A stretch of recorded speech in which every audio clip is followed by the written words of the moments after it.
Did you know we have completely ad-free early access to all of our episodes? Well, we do. Not only that, but we have dozens of bonus episodes waiting for you. Head on over to patreon.com/ghosttownpod, and you can check it out for 7 days absolutely free. That's patreon.com/ghosttownpod. The key to good skin is hidden deep in the ocean.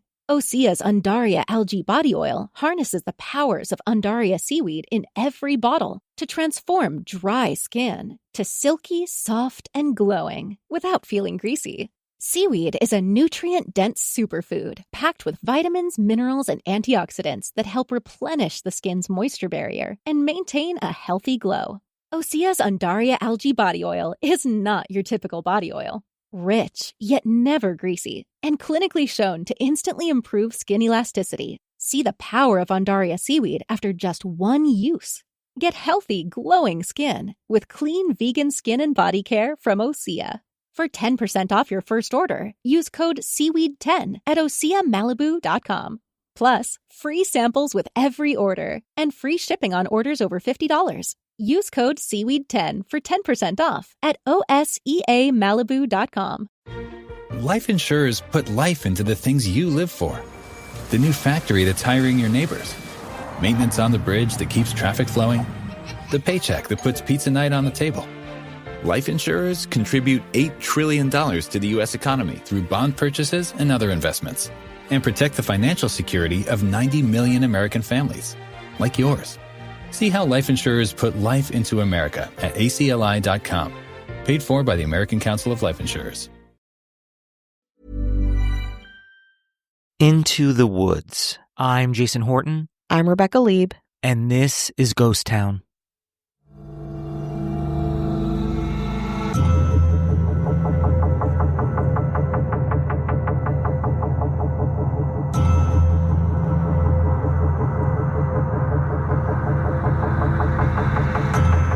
I'm going to hike on the long trail. These were the last words from Bennington College sophomore Paula Jean Welden, a now legendary figure in the world of the small liberal arts college, and of course among true crime enthusiasts everywhere. Puzzling, nuanced, detailed, mysterious, and even a bit occult, her strange disappearance is without a doubt Bennington's most infamous unsolved mystery, if not one of the top in New England. A lover of nature and adventure, Paula Jean Welden's passion for Connecticut's natural beauty led her to understand the East Coast wilderness through the lens of fine art. After she graduated Stamford High School in 1945, Welden enrolled at Bennington College in Vermont as an art major with a minor in psychology.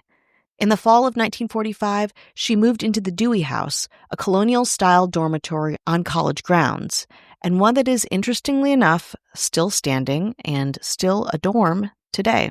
Paula quickly made friends with her classmates, becoming known for her outgoing personality, her intelligence, and her love of hiking and exploring.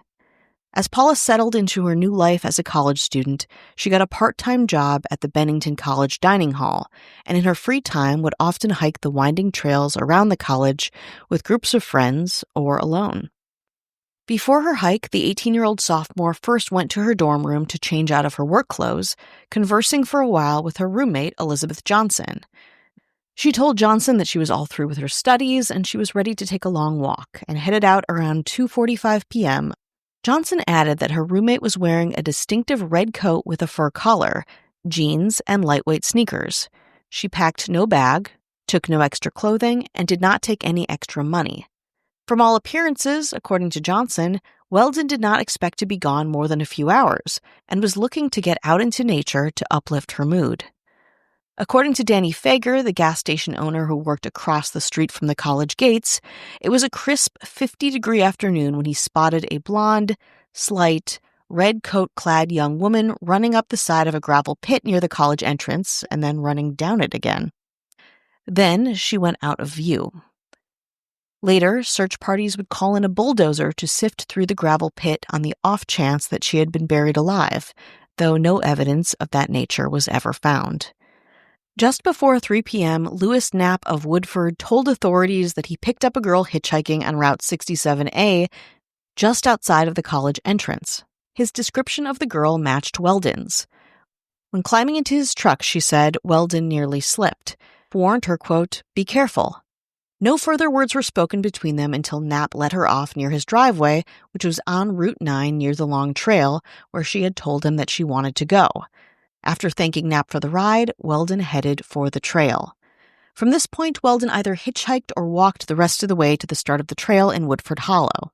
We know she got there safely, or we strongly believe this. A group of hikers and college classmates of Welden spotted her walking the trail as they were leaving. According to these friends that she saw along the trail, Welden approached them and asked them a couple questions, after which she walked north down the Harbor Road part of the trail, a trail area that I want to emphasize was a very popular route. With darkness descending around 4:15 to around 4:30 and the temperature quickly dropping, Paula Jean Welden was quickly becoming unprepared for an even light and easy hike. Several other Woodford residents claimed to have seen her in the vicinity, a camp a little bit further down the trail, but after that, Paula Jean Welden was never seen again. When she failed to return that evening, Elizabeth Johnson first thought that maybe she missed her roommate post-hike and that she was simply studying at the library. But as the hours went on, she got more and more concerned. The next morning, she informed Bennington authorities that her roommate had not come home the night before. College president Lewis Webster Jones called Welden's parents to see if she had gone home for the weekend. Welden's mother reportedly collapsed from shock and was confined to her bed when she heard that her daughter was missing, while her father, W. Archibald, headed straight for Bennington to commence a search for their missing daughter. Welden's father arrived in Bennington and immediately organized a large group of volunteers, including local residents and members of both Bennington College and nearby Williams College. This was such an emergency that classes at Bennington were actually suspended that day so that all the students could participate in the search. By the evening of December 2nd, however, the college students had reportedly become frustrated with what they thought was an incompetent search by those involved, and they shared their criticism with Welden's father and President Jones. Not only that, students noted just how cold the nights were. They were getting down to 9 degrees, an unforgiving temperature for a young person on a hike in light clothing. Remembering that their friend had always wanted to visit the Everett Cave on Mount Anthony, another trail nearby, a guide and some students headed to the cave area that afternoon, but unfortunately found nothing there. After that, a local taxi driver named Abe Ruskin stated that he had taken a student to the bus station on Sunday afternoon from Bennington, but couldn't positively identify the student as Paula. If it was Paula, there were several buses she could have taken to Pittsfield, New York City, Albany, or Burlington. The clerks at the station didn't remember anyone of her description, but added that it was also a busy day.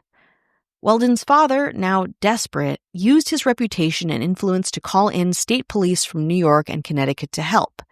At the time, Vermont did not have its own state police force, and the search for Paula Welden was unfortunately disorganized and lacking in resources, spread thin across multiple departments and jurisdictions. Vermont did have a state investigator by the name of Alamo Franzoni, and within days of Paula's disappearance, he was put on the case. Franzoni, along with representatives from the New York and Connecticut police departments, formally took over the search from Bennington College. Those who had been volunteering combing the wilderness for Paula switched their efforts to raising money for a reward. Collectively, they raised $5,000 for any information that would lead to Paula Jean Welden's return. But as days went by, the investigation yielded no results. That being said, that didn't mean that there weren't bizarre leads. A claim by a waitress in Fall River, Massachusetts, said that she had served dinner to an agitated young woman at a table who matched Paula's description. This lead struck her father as so promising that he disappeared for 36 hours in order to follow it, without telling anyone where he went until he returned to Bennington. This behavior by Welden's impassioned father led some to believe that he might have had something to do with his daughter's disappearance, a theory made even more compelling by the facts surrounding the circumstances that occurred the week before Paula's disappearance.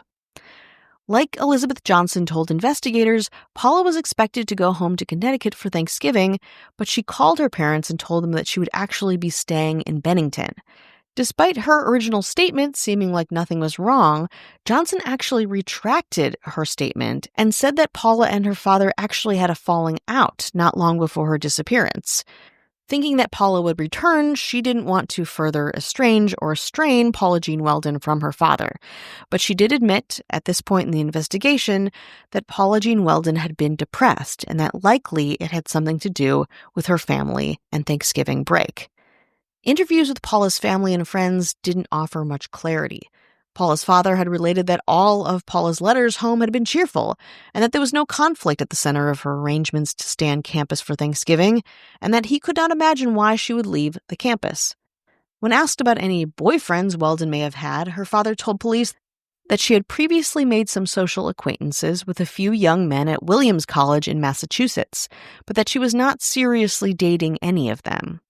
Friends of Paula's sang a different tune, however.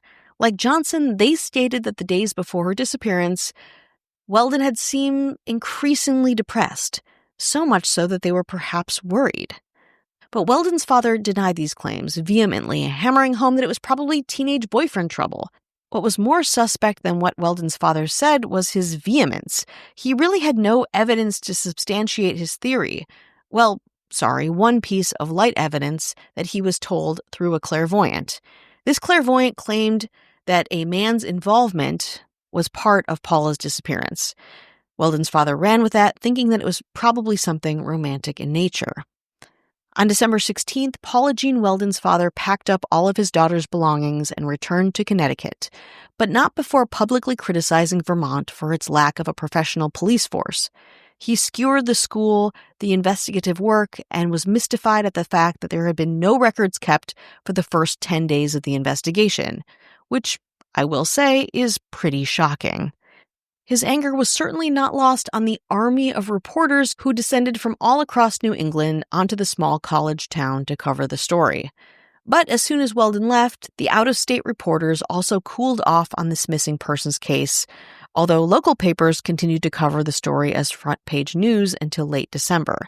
Volunteer search parties would also continue to make expeditions on the long trail, hoping for something, anything that might help the case.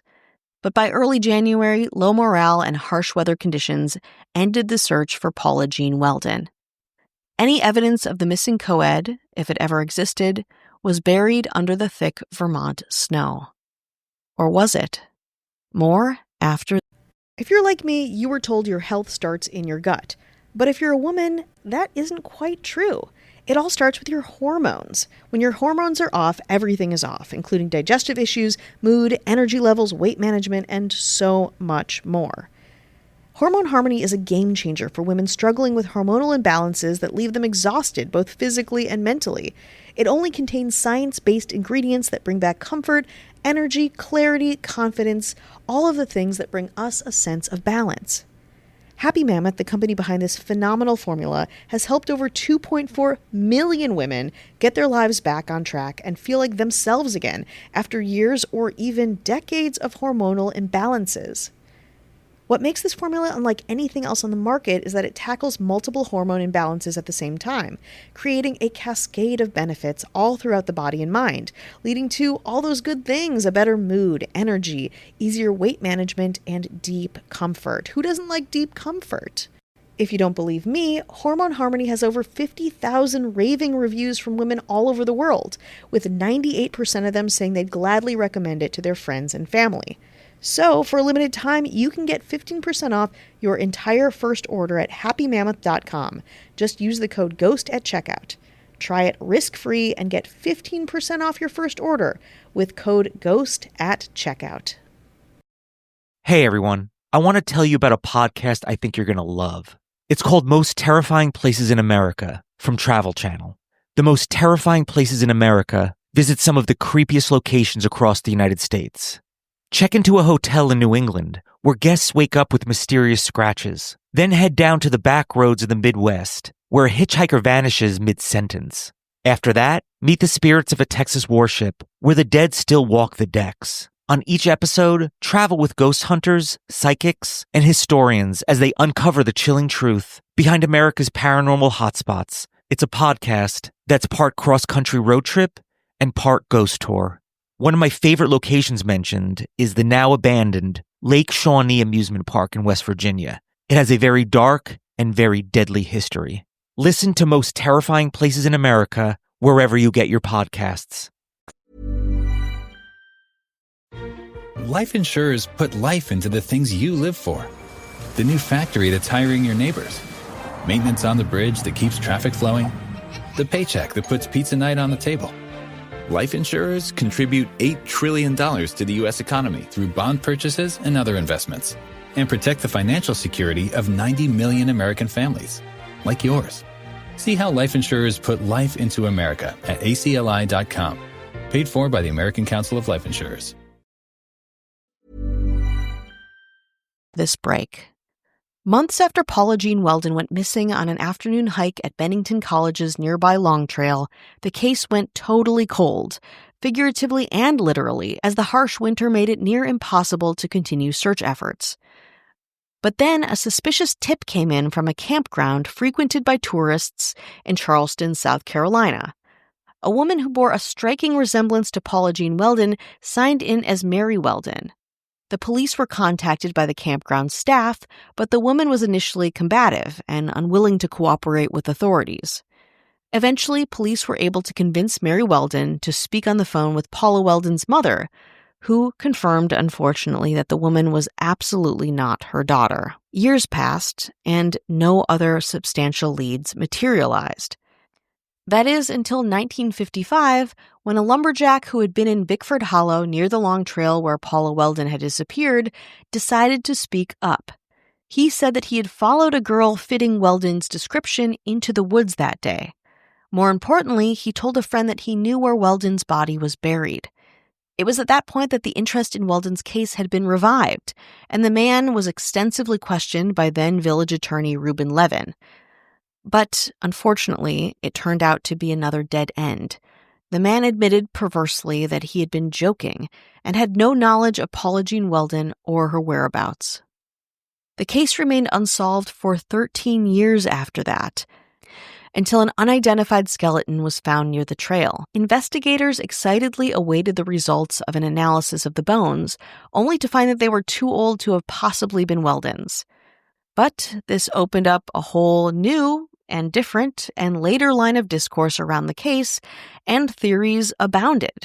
The public got specifically reinvigorated in the case when New England author and occult researcher Joseph Citro weighed in, coining the term, quote, the Bennington Triangle, to describe an area of southwestern Vermont within which 5 people disappeared between 1945 and 1950, of course including Paula Jean Welden.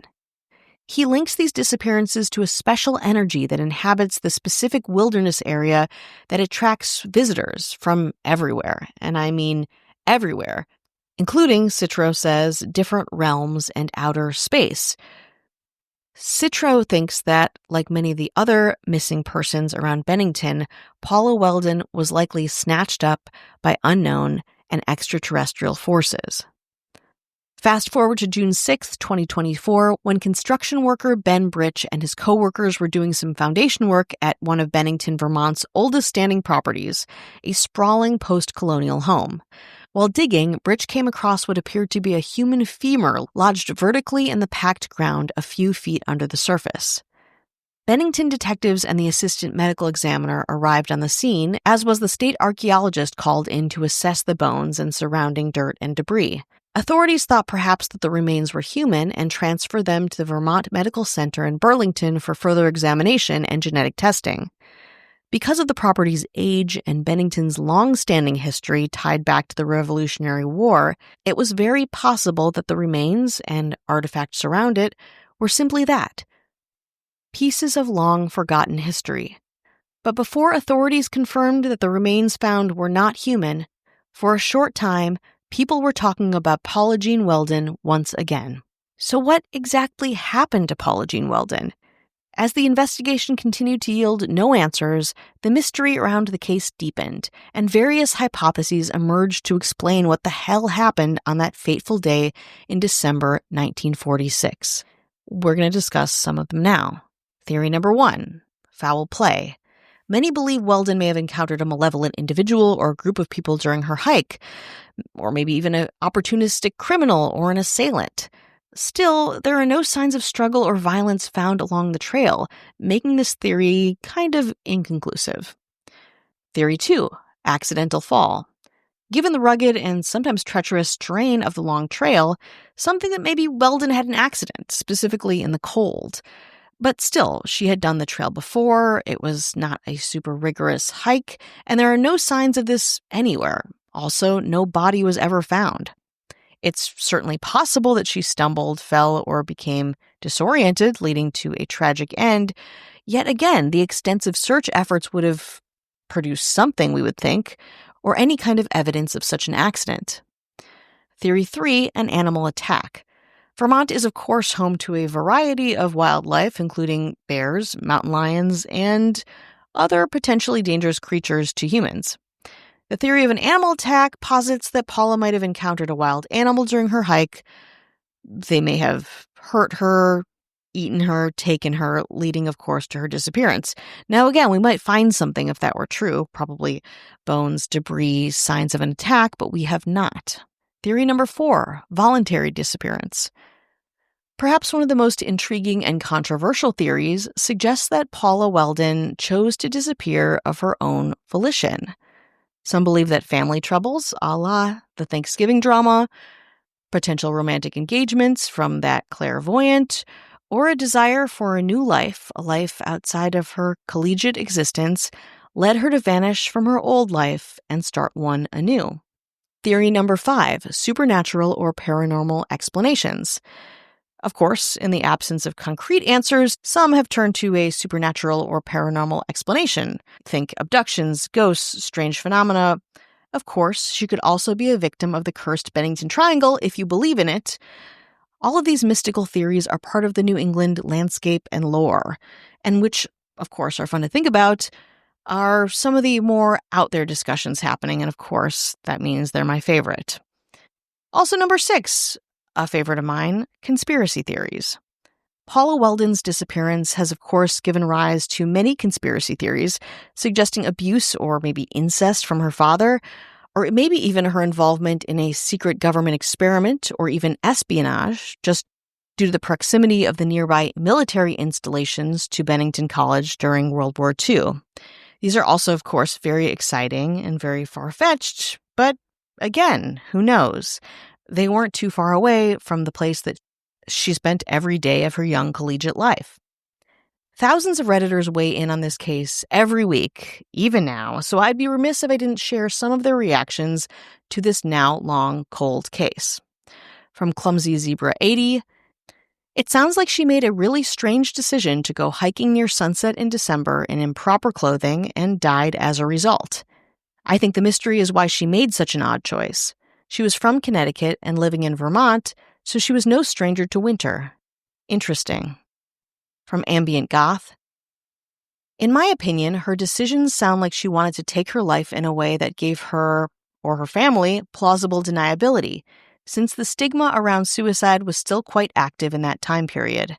Making it look like a misadventure would prevent her family from being judged by the public. From Puzzled C, I wonder if it was less of an active decision to take her own life and more that she just didn't care what happened. When I've been at my worst with depression, I have sometimes felt I just needed to get out, to be away from home. The feeling of, quote, I just can't stand these same four walls anymore. From Free Fallen 002, I don't see it mentioned anywhere here. I thought there was suspicion of there being a mountain lion in this area and possibly responsible for 3 missing persons.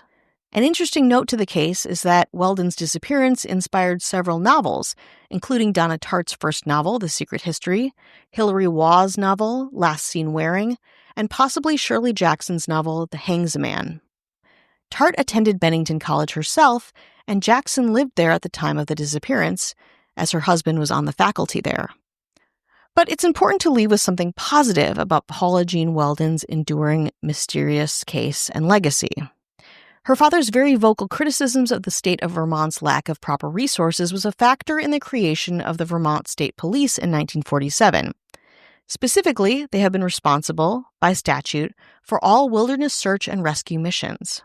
Though Paula Jean Welden's case remains unsolved today, it has become an incredibly powerful catalyst for justice in this way. The tragedy of Paula Jean Welden's disappearance has fortunately brought forth peace, closure, and justice to so many other Vermont families. For that and many other reasons, it will not soon be forgotten.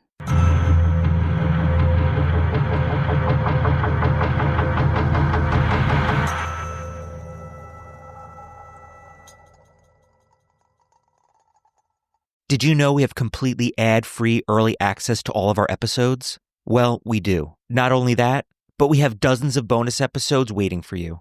Head on over to patreon.com/ghosttownpod, and you can check it out for 7 days absolutely free. That's patreon.com/ghosttownpod.